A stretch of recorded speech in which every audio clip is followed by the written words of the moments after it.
அவர் வீட்டுக்கு போய்க்கிறாங்க. 13வது மாடியில் இருக்கிறேன்னு நினைக்கிறேன். அங்கே போயிட்டு கிட்டத்தட்ட காலையிலேருந்து காத்துட்டு இருக்காங்க போலீஸு. எத்தனை நேரம் காத்துட்டு இருப்பாங்க?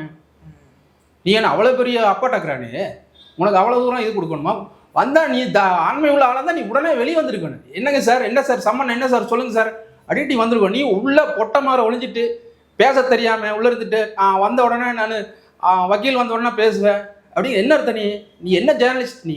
நீ நல்லா ஜேர்னலிஸ்ட் தான் உனக்கு 10 பேர் பின்னாடி நிற்பா. உங்கள்கிட்ட யார் இருக்கா? பணம் பறிக்கிறா நீ அப்படி தெரிஞ்சுக்கிட்டு உங்கள்கிட்ட யாருமே வரலையே. ஏன் வரல? எதனால் வரல அப்படிங்கிற இன்னைக்கு பத்திரிகை உலகங்கள அதாவது என்ன ஒரு சின்ன பிரச்சனை ப்ரெஸ் கிளப் எல்லாத்துக்கும் வந்து அறிக்கை கொடுக்குறாங்க. பல்வேறு அமைப்புகள் இருக்குது. உடனே வந்து அவங்கள வந்து கூட நிற்கிறாங்க. உங்கூட இன்னைக்கு யார் நிற்கிறா? ஒருத்தர் நிற்பானா? நீ எத்தனை பேர்த்துக்கிட்ட பணம் பறிச்சுக்கிற? எத்தனை பேர்த்துக்கிட்ட மிரட்டிக்கிற? எத்தனை பேர்த்த நீ வாழ்க்கையை அழிச்சுக்கிற?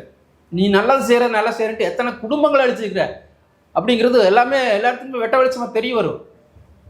இன்னும் சொல்லப்போனால் சில நாட்களில் பாருங்க, அப்ரூவராக சில பேர் அவங்களோட ஒட்டிட்டு இருக்கிறவங்களாம் மாற போகிறாங்கிறது வந்து யதார்த்தமான உண்மை.